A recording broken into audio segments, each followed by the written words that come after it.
My God, I hate drugs. President Rodrigo Duterte met the Filipino community in South Korea Sunday afternoon, kicking off his 3-day official visit. The visit aims to seek greater partnership with South Korea in defense and security, trade and investment, and political cooperation. Duterte will have bilateral talks with South Korean President Moon Jae-in later this afternoon. Before leaving for Seoul Sunday morning, the president raised environmental concerns with potential investors. He cited the destruction brought by open-pit mining. He said he cannot accept investments at the expense of the environment. We welcome infrastructures, factories and all, but we must protect the environment. I want them also to see how the extent of the damage to the country, the interest of the country, have been, so that we can understand each other when we talk. The Philippines could only take so much. Amid ongoing bilateral talks with China, Foreign Affairs Secretary Alan Peter Cayetano says both countries are eyeing joint exploration of oil and gas in the contested South China Sea. He says this could take place early next year. Cayetano has yet to provide details about the exploration, but he said it will happen if there will be no legal obstacles. The government has been criticized on how it is handling the country's territorial dispute with China, but Cayetano says the government has filed several note verbal against China, although he cannot disclose their contents. He says diplomatic protests do not always have to be loud and noisy. Sinasabi nila, eto claim nila. Sinasabi naman natin, eto claim natin. In the meantime, may pumapasok ng mga foreign navy. In the meantime, yung ibang claimants may ginagawa rin. Okay. Tingin nyo, magbubunga yung usapan kung every time na may disagreement, magsisigawan. To be fair to China, it's not one way. You know, they've been also listening to us, and there has been big developments. That's why I'm saying, yung ating sovereign rights, yung nasa arbitration award at yung nasa UNCLOS, pareho lang yun eh. Cayetano tells critics that he will resign and completely leave the government if any part of the Philippines surrendered to China. United States Secretary of Defense James Mattis repeats his calls for a complete denuclearization of North Korea. This as he anticipates a bumpy road to negotiation. Mattis is holding a trilateral meeting with fellow defense ministers from Japan and South Korea. The three defense ministers are in Singapore for the Shangri-La Dialogue, an annual gathering of security officials, contractors, and academics. Especially now, we must remain vigilant, and we will continue to implement all UN Security Council resolutions on North Korea. North Korea will receive relief only when it demonstrates verifiable and irreversible steps to denuclearization. We welcome the Panmunjom Declaration for Peace, Prosperity, and Unification of the Korean Peninsula that was announced in April. We can anticipate at best a bumpy road to the negotiation.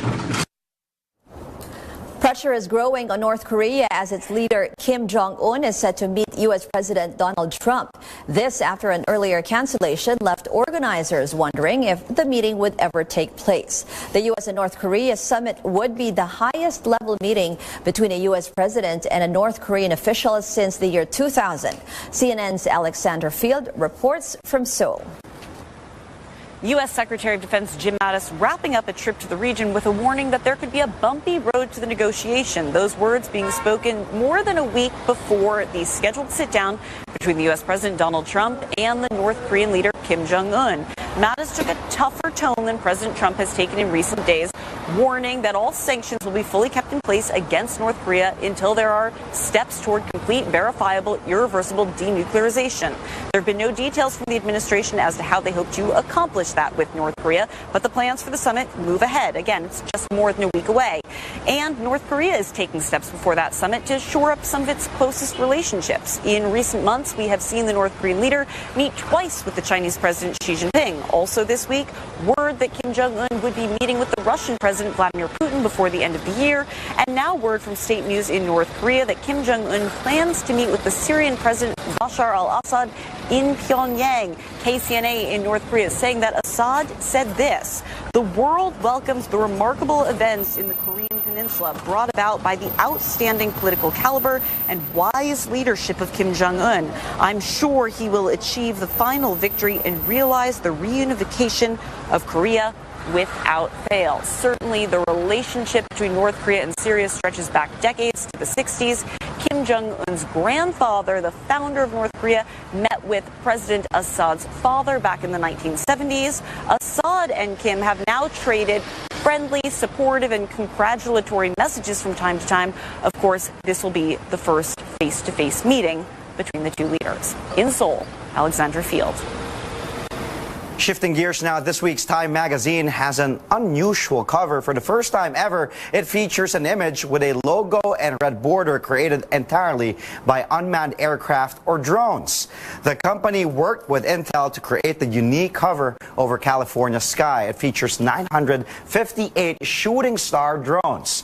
They can be pre-programmed to create any design or shape. Then the cover image was captured by another specialized drone used specifically for commercial and film cinematography. Wow. You're new day, and this is CNN Philippines. The summer break is over for most kids. Classes in all public and some private schools open today. What you're seeing now are live pictures from the first day at the Parañaque National High School. More than 27 million students are returning to schools nationwide, and it's all hands on deck for the Department of Education. Those are live pictures from Parañaque City, and we are already seeing a lot of students in there. Later, we'll be checking on the actual situation in the field. The DepEd is saying that it's all systems go. Secretary Leonor Briones will be attending a flag-raising ceremony at the DepEd headquarters in Pasig and make the rounds in some schools, beginning with the Quezon City High School in Diliman. Metro Manila Police Chief Guillermo Eliazar says 9,000 police personnel will be deployed. As students prepare for the first day of school, thousands of parents troop to Divisoria in Manila for their last-minute shopping over the weekend. Makoy Popioco spoke to some of them. Here's his report. Before students get their first day high tomorrow, practical parents are on a last-minute shopping rush here in Divisoria in Manila. Vendors say the crowd that you're seeing now seems to double the number of the people who flocked here yesterday. Parent Susan Lopena is working on a tight budget of 3,000 pesos for her 5 students. Her youngest 6-year-old Clark joined her as she wrestles her way through the thick crowd. Lopena spent over 1,000 pesos for 29 notebooks, 40 pad papers, 16 pens and ball pens, and other items. She also bought 2 bags, 2 pants, and 3 white uniform shirts. All in all, she spent over 2,500 pesos. She decided to save the remaining 400 pesos for her children's transportation cost tomorrow. Like Lupena, most of the parents here were shopping last minute due to either budget or time constraints. Okay lang yung masikip basta mabili lang lahat. Bali may iba pa sir. Tapos sunod araw na lang. Yun. Wala na budget, ubos na nito. Thank you, Mama. Kahit mainit, ganun po talaga kasama sa pamimili yun eh. Pero bakit ngayon lang kayo namili? Ngayon lang po may pera eh. Ngayon lang po, last dumating yung last trip po, ngayon lang po kasi nagbigay yung anak ko ng pera para sa mga apo ko. Okay naman po, kasi hindi naman nagbago po yung presyo eh. Mula nung matumal hanggang matapos, ganun pa rin naman po yung presyo. Vendor Annalisa Nunag says the prices of commodities have remained the same since last year. Notebooks and pad paper cost at least 10 pesos each. Pens and ball pens start at 7 pesos per piece. For 150 pesos, one can buy a school bag or a pair of uniform pants or shorts. And for 100 pesos, one can buy a white uniform shirt or skirt. These prices are almost the same in every stall selling around the Divisoria complex. Here, prices of commodities are at least a peso cheaper than that in bigger malls. Trade and industry officials continue to remind Divisoria goers to check the labels, manufacturers, and other details of the items before buying to ensure quality and safety. Vendors here say they also do quality control before displaying their products. They also remind customers to inspect the products before paying for them. Vendors remind the public that they will strictly close their shops at 10 tonight. No more extension. So for those rushing to do their last-minute shopping, make sure to travel earlier tonight, as the roads surrounding this busy shopping district are getting more congested by the hour. Makoy Popioko, CNN Philippines.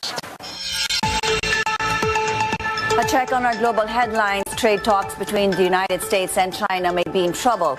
That's according to a Chinese government statement released Sunday. The statement is in response to U.S. President Donald Trump's plans to impose tariffs on $50 billion worth of Chinese exports. Trump's decision comes less than 2 weeks after the two countries agreed to put the idea of tariffs on hold. It also comes as U.S. Commerce Secretary Wilbur Ross holds talks with Chinese negotiators in Beijing.